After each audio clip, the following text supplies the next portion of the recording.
They say the hardest battles are the ones you fight without anyone knowing. Mine started long before I ever put on a uniform.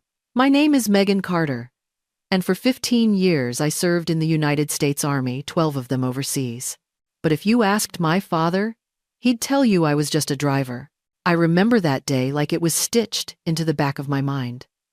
We were walking into the base auditorium, invited to a ceremony I didn't explain much about. My mom walked quietly beside me, clutching her purse like it was armor. My dad, Frank Carter, grumbled about traffic, about parking, about how they didn't even offer valet. Then he turned to me, gave me that sideways smirk he always wore when he thought he was being clever, and said, "So you just drove the real soldiers around, huh?" It wasn't the first time he'd said something like that. It probably wouldn't be the last. But that moment hit differently. Maybe it was because we were on a base I had once commanded logistics for. Maybe because just 30 feet away, inside that auditorium, every person was about to find out something he never bothered to ask me. I didn't say anything back. I just kept walking. I'd learned a long time ago that silence cuts deeper than argument. He never asked what I really did in the Army. He just assumed. Maybe it was easier for him to believe his daughter didn't matter than to confront the fact that she did. Growing up, I always knew I wasn't the kind of kid he wanted. He liked sons who played ball and fixed cars. I liked maps, language drills, and figuring out convoy routes. I liked the way engines sounded under pressure and how a mission came together when every piece moved exactly on time. But to him, I was the spare part. So when I enlisted, he called it a phase. When I got deployed, he called it a desk job. When I sent photos home, he barely looked at them. And when I came back with a medal in a box and scars I couldn't see in the mirror, he told me I should have gone to college instead. It's funny. A stranger can look at your uniform and call you a hero, but your own father can make you feel invisible with one sentence. That's what that "just a driver" comment did. It pulled every ribbon, every sleepless night, every convoy under fire into a single shrug. But that day, that day was different. He didn't know what the ceremony was for. He didn't know who they were honoring. I'd told them to keep it vague. I wanted to see his face when it happened. I wanted to see whether it would matter to him. Whether, for once, he might stand up.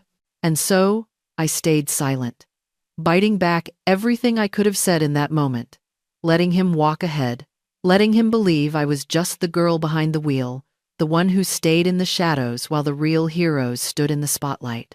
I wasn't angry. Not anymore. I had nothing to prove, because deep down, I knew what was coming. I knew that truth has a way of finding daylight even when people like my father spend their lives pulling the blinds shut. And I was done waiting for him to ask the right question. He didn't need to.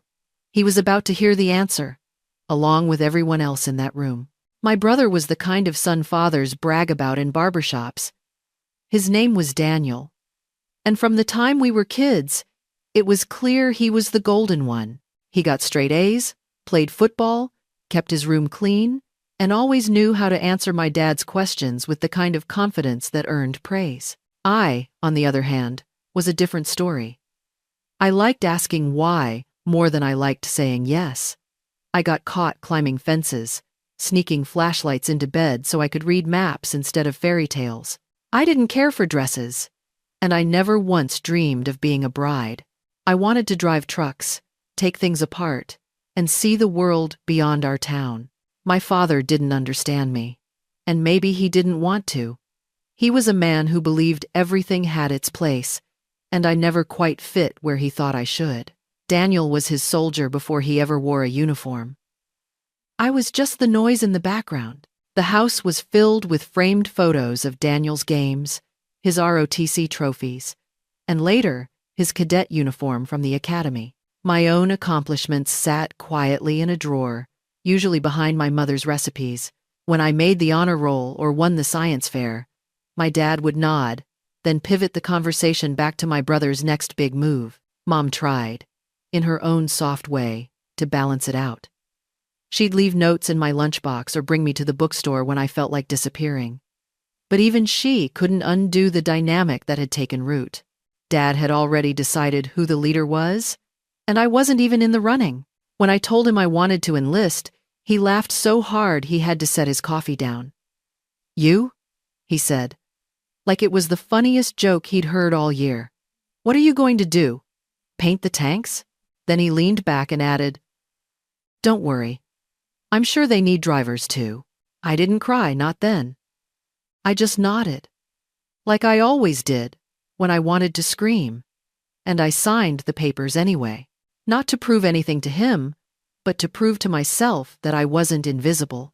That summer, before I shipped out, he gave me a set of jumper cables and said, "Just in case you break down on base."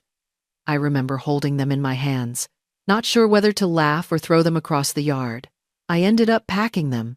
There were times, overseas, when I thought about that moment, not with anger, but with a kind of dull ache, the kind that never really goes away, even when you've earned your medals, even when you've been saluted, because deep down, you still wonder what it would have felt like to be seen by your own father, not as a rebel, not as a disappointment, but simply as enough. I wasn't jealous of Daniel.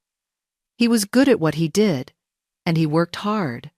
But I wished, more than once, that the spotlight could stretch just wide enough to fit 2 children instead of 1.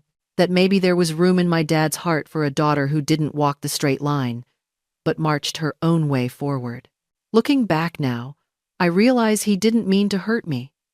He just didn't know how to love a girl who didn't ask for permission. And I, in return, learned how to keep going without applause. Learned that sometimes the shadows teach you more than the light ever could. Afghanistan wasn't just dust and heat. It was noise, unpredictability, and the constant knowledge that one wrong turn could end everything. I wasn't just driving trucks. I was navigating convoys through enemy territory, where every roadside bump made your chest tighten until you knew it wasn't an IED. My job was to transport officers, sometimes supplies, always with a loaded weapon within reach. Every day started with a check of the route, then a second check, because maps didn't mean much when the ground changed overnight. Locals shifted, roads closed, and sometimes you had to make a choice between going forward blind or turning back into something worse. There was one mission outside Kandahar that still wakes me up sometimes. We were escorting a field medic team to a village clinic that had been ambushed the night before. Intel said the threat was gone. Intel was wrong. We hit fire coming out of a canyon bend, ambush style, close and fast. I remember the glass cracking first, then the sharp yell from the back seat.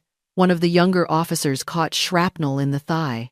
I swerved behind a ridge, threw the vehicle into reverse, then pulled him out myself. The rest of the convoy held the line, while I dragged him 20 yards to the next vehicle. I didn't think about being scared until it was over, until we were back at base and someone handed me a juice box because my hands wouldn't stop shaking. That kid lived. He sent me a thank you note 3 months later. I still have it. A few weeks after that mission, my commander called me in and handed me a Bronze Star. Said I'd shown exceptional courage under fire. I didn't tell my parents. I didn't even hang the medal up. I slipped it into my locker and went back to work the next day. That was the rhythm of deployment. Adrenaline, silence, then routine. You learned not to make too much of anything, because the next mission could be worse. But inside, I knew what I had done. I knew the weight of those seconds, the decisions made under pressure, and the lives still breathing because I didn't freeze. I wasn't just a driver. I was a soldier, and I earned every mile. I never told my parents about the Bronze Star, not because I was ashamed, but because I knew the conversation would die the moment it reached my father's ears. He'd probably say something like, "Must have been a slow day on base," and I didn't have the energy to watch pride dissolve into sarcasm. There were so many moments like that, moments I could have picked up the phone and said, "Guess what happened today?" Like the time I coordinated a rescue convoy under blackout conditions. or when my commanding officer called me one of the sharpest drivers he'd ever worked with. But each time, I pictured my dad's half smile and heard the words before they came. "So you just followed GPS?" Huh? So I stopped trying. I let the silence grow between us, not as punishment, but as protection. There was a strength in not needing applause, in knowing who you are without waiting for someone else to confirm it. Silence gave me space to breathe. It gave me time to reflect without the noise of being misunderstood. And in that stillness, I started to see my own worth more clearly than I ever had in my father's shadow. I wasn't hiding anything. I was choosing what deserved to be shared and what was better kept sacred. My stories didn't need to be trophies on a wall or anecdotes for dinner tables. They lived in my bones, in my calloused hands, in the way I walked a little taller after every mission.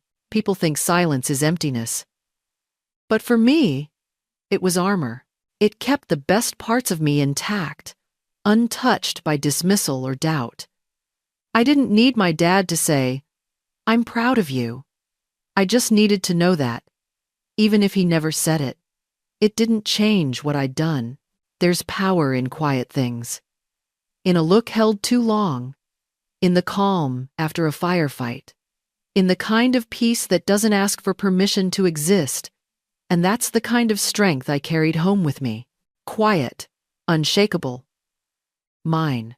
The auditorium was packed, buzzing with the low murmur of military families and formal chatter. My father adjusted his tie like he couldn't breathe right in his shirt collar, glancing around like he was waiting for someone important to walk in. My mother sat beside him, quietly folding her hands in her lap, eyes darting toward me every few seconds, unsure whether to smile or stay still.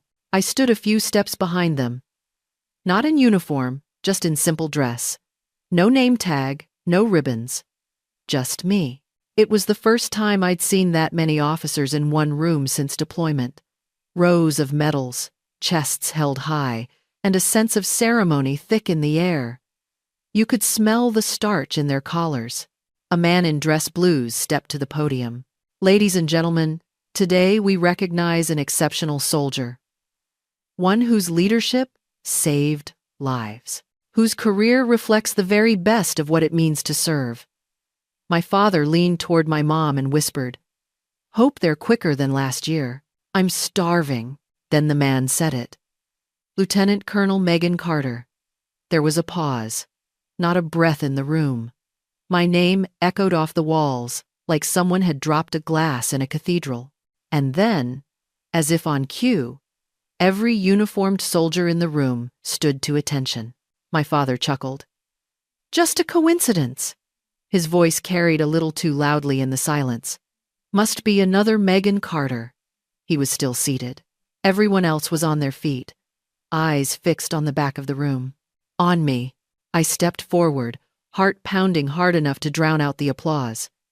It felt like walking through water, slow and thick with everything I hadn't said for years. Faces turned as I passed. Some smiled, some nodded. And then one officer, a full-bird colonel in the front row, stepped out from his seat. He turned toward me, squared his stance, and raised his hand in salute. My father was still sitting. His smirk faltered. I could feel the shift in the air. Even he couldn't deny what he was seeing. My name was announced again, this time with a list of deployments and commendations. My Bronze Star, my leadership role in Kandahar. The crowd clapped politely, but it wasn't the noise that mattered. It was the silence in my father's throat. I stood at the center of the room. Not a daughter trying to earn his respect. Not a girl behind a steering wheel. I stood as a soldier, as a leader, as someone who never needed his approval to become who she already was. I stood there for a moment longer, facing the colonel, still holding his salute. I returned it without hesitation, hand sharp and steady, every movement drilled deep into me over the years. Behind him, the crowd began to sit, but I could feel one person still frozen in place. My father hadn't moved. He stared at me like he didn't recognize what he was seeing. His mouth opened slightly, but no words came out. I didn't need him to speak. I just needed him to see me. For the first time in my life, I think he really did. Not as the daughter who didn't wear dresses. Not as the stubborn one who joined the army to make a point. But as a soldier who had earned every inch of the ground she stood on. He stood up slowly. No ceremony in it. No fanfare. Just a quiet rise, like a man trying to catch his breath after swimming too far. He looked me in the eye. Then, almost hesitantly, he brought his hand to his brow and gave me a salute. It wasn't perfect. It was clumsy, late, and a little shaky, but it was real. And that meant more than anything he could have said. My mother wiped the corner of her eye, pretending it was just a cough. I held my posture, even though my heart was doing something wild in my chest. I didn't cry. I didn't move. I let the moment stretch until I could feel something inside me shift. That small act, that quiet salute, said everything I'd wanted to hear, but never would. It was an apology without words, a recognition too long delayed, and maybe, just maybe, the start of something new. When I finally walked off that stage, I didn't look back. I didn't need to. I'd carried the weight of his silence for years, and in one motion, he helped set it down. We went to dinner at a small diner just off base. One of those places with chipped booths, a jukebox that hadn't worked in years, and waitresses who remembered your coffee order before you sat down. It was the same place we used to go when Daniel was home from the academy, where my father would beam at the waitress and say, "My son's going to lead men someday." This time, no one said much. The waitress smiled at me a little longer than usual, and I nodded back. My mom asked if the fried chicken was still good, and my dad said something about how the coffee here used to be stronger. It was quiet, but not uncomfortable. Just full of things we were still learning how to say. The food came, and we passed plates as we had for years, though this time, it felt like something had shifted.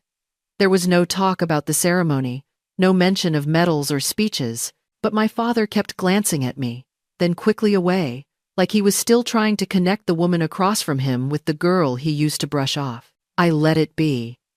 I didn't need him to gush. I didn't need some long, emotional reckoning. Being seen, finally, was enough. And sometimes, silence carries more love than words ever could. After the check was paid and we stepped outside, the sky had already turned dark. The air was cool, and for a second, I just stood there, breathing it in. My mom gave me a soft hug and whispered something I didn't quite catch, but her hand lingered on my arm like she wasn't ready to let go. Then my father stepped forward. He looked me in the eye the way he had at the ceremony. No smirk, no jokes, just that same quiet weight in his gaze. "You're not just my daughter," he said, voice low, steady. "You're my hero." He didn't wait for a response. He just turned and walked toward the car. I stood there a moment longer, letting the words settle into a space that had been empty for far too long. And in that moment, I felt something loosen in my chest. We didn't fix everything in a night. There were still years of silence and distance that wouldn't vanish with one sentence. But we had dinner together. We sat at the same table. We passed the salt without bitterness. And that, in its own quiet way, felt like a beginning.